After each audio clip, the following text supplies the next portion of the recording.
We're people. Let's enable people. Let's not just enable the sale. This is Reveal, the Revenue Intelligence Podcast, here to help go-to-market leaders do one thing: stop guessing. If you're ready to unlock reality and reach your full potential, this podcast is for you. I'm Danny Wasserman. And I'm Corrina Owens, coming to you from the Gong Studios. What's shaking, bacon? Oh, bacon is frying. Why is that? Corrina, this episode with Steph White, a.k.a. the hype woman we didn't know we needed but all wanted, a.k.a. the professional energy inducer. And I think I bring the heat, but when I stand toe-to-toe against Steph White, I am bringing a knife to a gunfight because we talked everything from sales enablement to Coca-Cola and everything in between. You heard that right. Steph is leading B2B revenue enablement over at Loopio. And on this episode, she shares countless gems with us, Corrina. I just can't say enough about this episode. What were your thoughts? Yeah, I didn't drink enough of my Red Bull for this episode, so hopefully you'll get all the energy you need from Steph and Danny. But it was incredible. Steph is just a wealth of knowledge. Like you said, she's everybody's personal hype woman, professional energy inducer. But yeah, we talk about different marketing campaigns and we talk about different ways to do sales enablement with them. And I just can't wait for you to hear more from Steph and what she's doing from B2B revenue enablement perspective at Loopio, and just the little tidbits and some goodies you're going to get out of this episode. Well, you started with shaking bacon. Now it's time to bring home the bacon. DJ, let's spin this episode. I was thinking about what would be a suitable intro for you, Steph, because everyone in their lifetime, personally or professionally, deserves a hype woman like you. We just need a little bit of canned Steph White, especially in these trying times. I hope I'm not the first person to tell you that. You can tell me this all day. I'm here for this. I think, honestly, we all just need a little bit more oomph in our day. And whether that is a hype woman or whether that's someone just being like, you killed it, Danny. You killed it on this deal. You delivered that thing so well. Or by the way, I just really like you, man. Being able to have those moments with people, I feel like we all just need more of that. We're people. Let's enable people. Let's not just enable the sale. I think for today's conversation, Steph, we want to continue to unpack a lot of things, but in particular, starting with where enablement has been during peacetime, where it's been during a bullish market. And it's no surprise to anyone, we are no longer in that time. We are in a wartime and we are in a bearish market. And you think about what were primary functions for enablement, and you think about, God, we just need more folks here. And we're certainly looking for talent, but we're onboarding people. That being something that you think about a lot. So what do you think about as you redistribute capacity to other enablement functions to adjust to what we're now contending with macroeconomically? So I think if we take a step back, in the last 2 years, a lot of SaaS companies, a lot of B2B tech, particularly in North America and Western Europe, were on just hiring frenzies. Salaries went nuts. People were hiring all over the place because there was this notion of, don't worry, that's going to pay itself back so fast. We saw 40% growth year over year in terms of our market position or our overall top line revenue. And so enablement was very much a get it done, get it done, get it done, which cool, but so short-lived. Now we're at a point where we're seeing those things scale back. I certainly am. And are we at a hiring freeze? No. But we are slowing down and we're being a heck of a lot more strategic. I think what's interesting is when I talk to other enablement and revenue leaders, we're seeing some companies actually invest more in each role. And what I mean by that is they're bringing in less volume of junior people and a higher volume of senior people. What's cool about that is, of course, for the business, it's better because when you have an opportunity and you want to redistribute some more senior or tenured responsibilities, you have more people you can do that with. If you're getting into more complex deals, you now have more sellers who can get involved in those deals. So there's the win for the business. But the flip side also is for enablement, as much as it's super fun to teach the basics of how to use a sequence in an email, what's really awesome and where a lot of us get passionate, of course, like, okay, so you've been selling for 3 years and yeah, you can hit 90% quota. Good for you. But don't you want to be better? Let's go get it.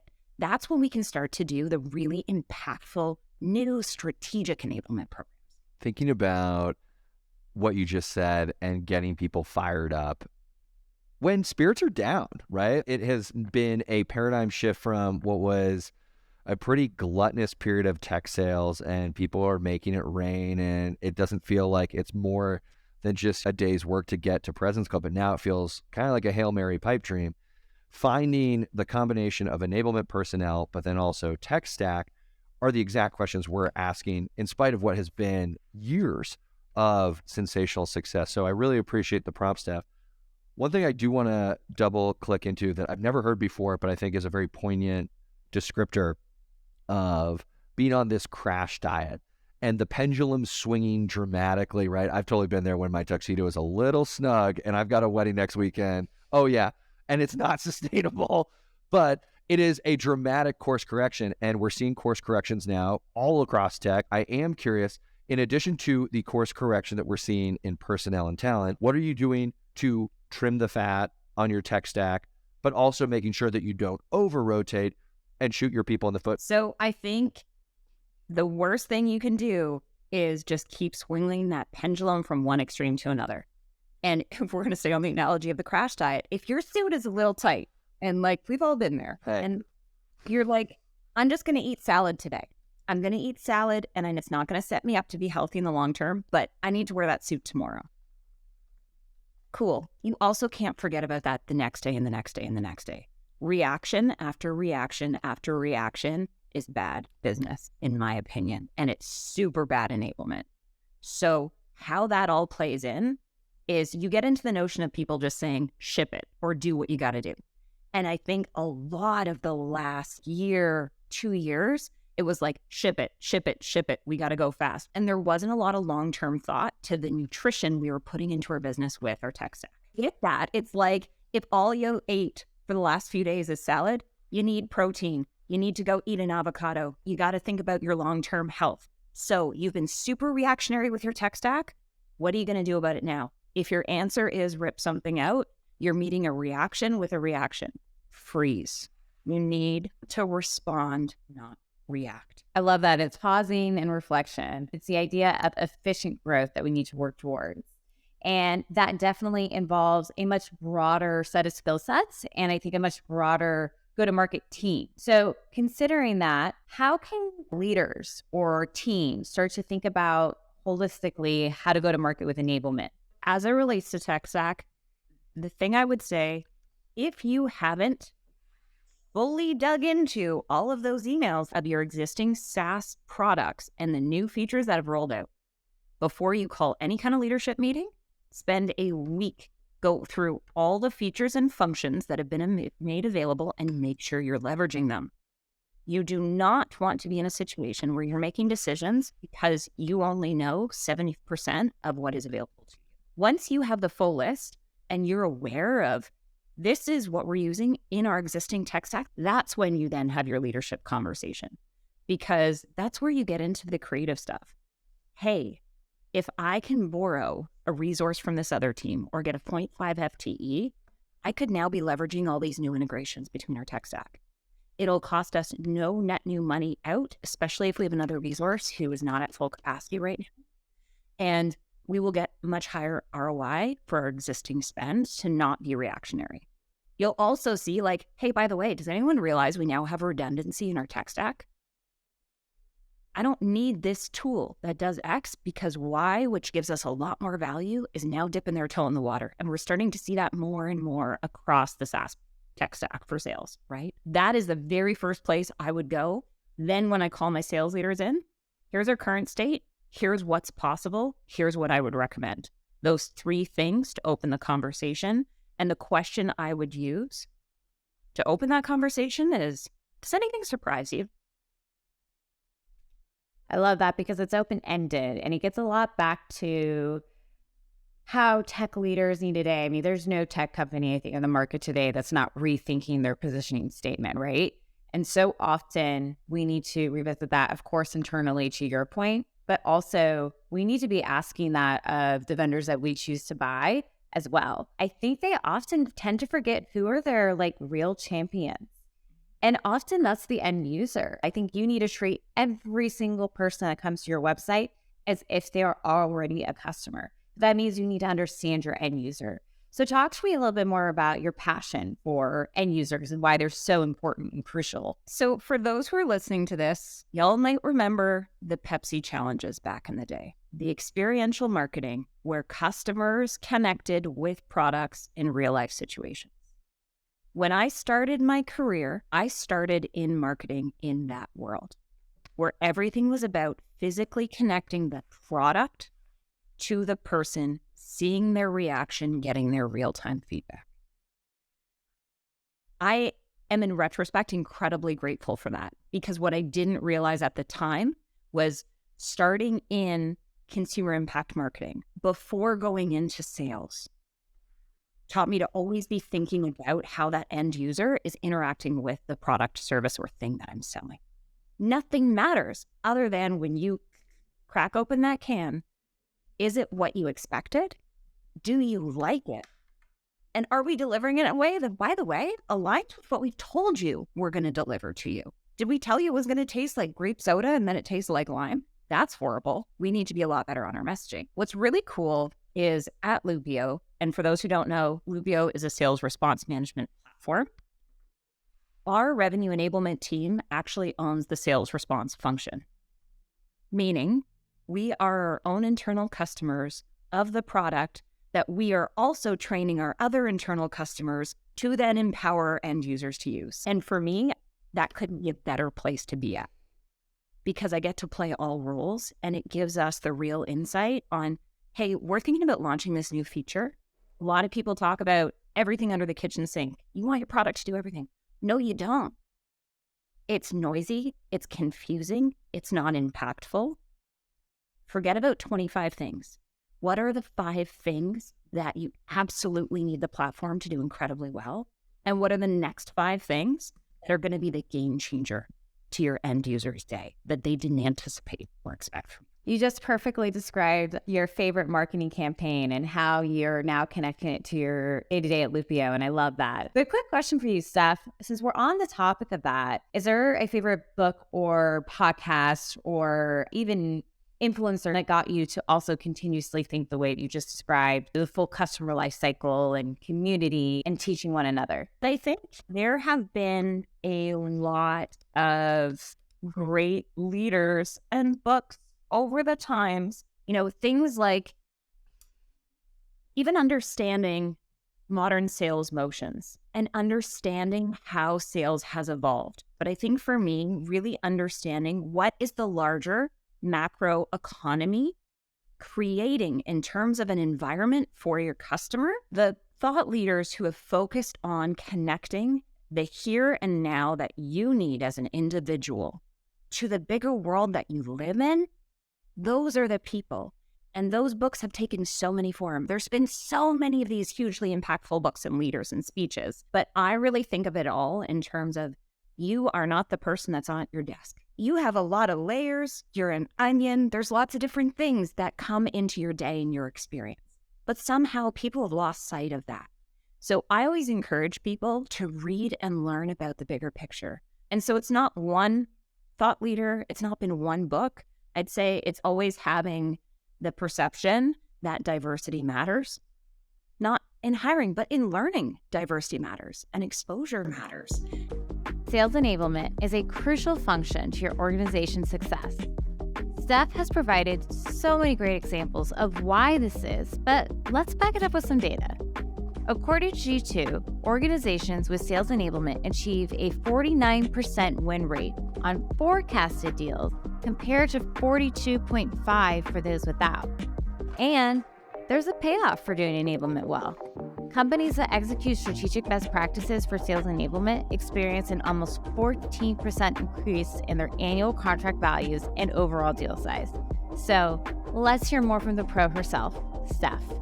There's been quite a move to who is hiring and who is looking to be hired, right? Different types of personas. So a lot of quota carriers are actually looking to move into sales enablement. Another kind of rare trend that's happening is educators. So former teachers are looking to move into sales enablement. What would you advise people that have either been typically a quota sales carrier or in fact, this other new trend of educators entering into sales enablement? So if we back it up to 2 years ago, there was a report that came out. I believe it was the Sales Enablement Collective. And at the time, it was roughly a third, and a third of enablement professionals coming from sales roles, marketing roles, or other. And I would love to see when we run the breakdown from the last 6 months, how that shifted. Because in the same time, in the last 5 years, what we've seen is enablement used to be this very conceptual idea. It was, well, enablement is whatever each unique business needs. And it started very much as training. We'll see the parallels to L&D in a second, right? When we talk about teachers transitioning. But there was this whole generation of sales ICs and sales managers who started to catch wind of this enablement thing that was happening 6-7 years ago, particularly in the US. So it's evolved really organically from just training to involving tech stack, to our earlier conversation, to also now dabbling in the world of sales coaching, which is a very different skill set, to content creation, which is a very different skill set. And we have curriculum writers coming from education institutions. By the way, if you have been writing content in an educational field, you need to get on your resume and under your belt basics of copywriting and how corporate messaging is effectively phrased in bite-sized communications. Use the skills that you have as a content writer to expand beyond just learning content to customer-facing messaging content. If you are a teacher who's a facilitator, you need to learn the data of the sales world. You now need to understand how the revenue engine of a private or public corporation works. And the last piece I'll talk about, sales ICs. Somebody recently posed the question to me, what would you rather hire? An MBA fresh out of school as a sales manager, or the top performing AE from another company who has no people management experience, and why? And I'll give my answer, but I would love to hear from each of you. Would you take the MBA or the overachieving IC? No question. I would take the one that is the latter, because they're going to be more likely to be people-oriented and know how to multi-thread a deal. Go ahead, Danny. I'm going to echo that sentiment. Didn't have to think twice about this. With all due respect to academic pedigree and what you learn in that academic setting, I'd sooner take the person who's been battered and bruised by the school of hard knocks and can parlay those more contextually relevant lessons to whoever they're going to manage, even if it's in a new company. And that's, I think, been the reaction of a lot of us, right? Okay, let's take the person who's been in the trenches. Let them teach others based on what they found to be successful. Here's the problem with that. Bad habits and emotional attachments to other people's success. And I'm going to draw a story for you. I have a young daughter who I am trying to teach to read. I'm not a teacher. I'm not trained how to teach other people to read, and I learned how to read very, very young. I was self-taught for the most part. And my parents love to tell this story. I was 3 years old at the grocery store, and I was reading the front of cereal boxes. I cannot tell you how frustrating it was for me thinking that the best way for me to teach my daughter how to read was by telling her how I learned. It didn't work, and it's not going to. Mm-hmm. I'm projecting my experience, my sense of right and wrong, onto this other person. So rather than thinking about my end user or my learner, in this case, if you're in enablement, I'm coming from me. Mm-hmm. And the problem with that is we have to train that out of high-performing ICs if they're going to come into enablement, because we have to give to give. It's not about what you want to say in a training session. It's about what your learner needs to hear, understand, and take away. What gives you more confidence then in selecting somebody that's been siloed in an MBA program that who knows when they last revisited that material either? What would make you more comfortable with that decision than the latter? Yeah, to be honest, I'm not totally comfortable with either. And so I always liken it to anytime I'm looking at somebody coming into enablement, it is great if they know the role. And that's great because they can hit the ground running in some ways, but they don't have project management experience, which is a key skill for enablement. They don't have formal learning or instructional design experience, which is a key skill for a lot of enablement. And so I think you have to be very aware of the skill set you're hiring in with each hire. Meaning if you're hiring 2 people in to work in similar functions or be working alongside, hiring for complementary skill sets is important. I've done this. I had 2 people starting within the month. One came as a high-performing IC with no enablement experience. The other one only had enablement experience. With all that said, I think anytime we're interviewing or looking at bringing somebody in, I don't care if they come from enablement, an MBA program, and yes, some of them are good, some of them are not great, or a high-performing IC role. I think we have to look at attitude and aptitude on day one in your interview, because nobody's coming in knowing 100% of what we need them to do for the job. And if they are, you have hired somebody who is overqualified for the job. So it's less about, to me, what is on your resume and more, what am I seeing in terms of your attitude and your aptitude during the interview process? I wanted to, because little did you realize, you touched a nerve with the Pepsi Challenge. But where I'm going with this full circle, Pepsi Challenge harkens back to a time when it was a more straightforward sales landscape, right? So you think about, you are selling your consumer on that cracking of the can, and it is by and large a two-horse race in the cola world. As head of enablement at Loopio, now think about, you are trying to sell them that first sip of cola.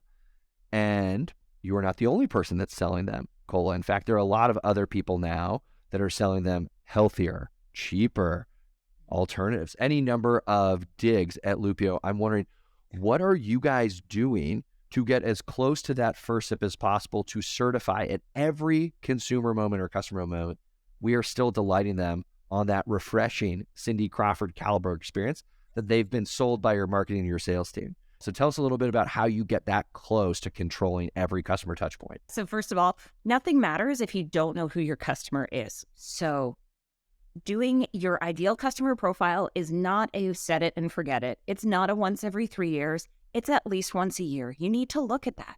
Who is my customer in the next 12 months? Because, Danny, to your question of, is my cola the right product for you? Well, Danny, tell me about when you plan to drink the cola. What do you like to do with your days? Where do you live? Are you dehydrated? Are you tired? What matters the most to you is what I'm looking to get out of this. What matters to you? Start there. You cannot solve for pain that you don't know and you don't understand. How are you guys using situational agility and remaining nimble as new information surfaces about, I no longer want to drink aluminum, I only drink glass? How do you evolve at that pace? Yeah, so it can't be reactionary. You need to know who you are. Okay.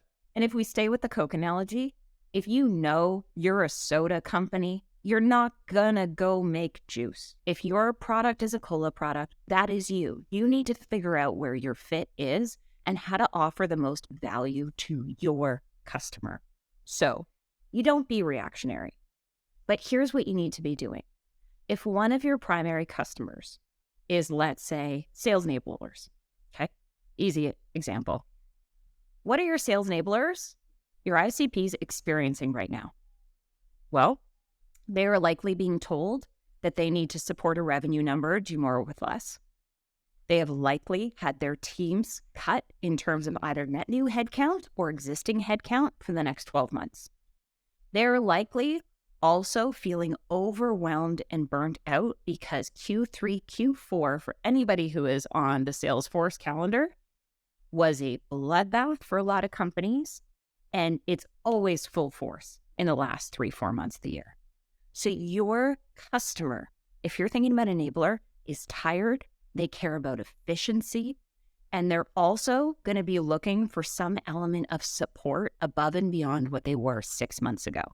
Now, enter insights for you. Mm-hmm. You think through the immediate pain that your product solves for, right? How do you enable that sales enabler to get access to data that they can't today so that they can be better at their jobs? How can you act as a supplement to the headcount that they just lost so that their team can still deliver that value to the org even though they lost that headcount? But beyond that, and this is where you get into the real value add, I'm feeling insecure as an enabler in this example. I'm feeling a lack of support, and I'm likely feeling a lot of personal pressure. What does my onboarding experience look like? What can you tell me in my solution stage about the support I'm going to get? Include it. Give me comfort. Give me what's important. This is going to cost you a lot less than that. But more importantly, I want you to know that I'm in this with you. Enablers are not alone. What I've included in here is 10 hours of ad hoc support. Use it however you want in your first 3 months with us. We got you. What that means, Danny, is you don't have to worry about training every single person in the sales organization yourself.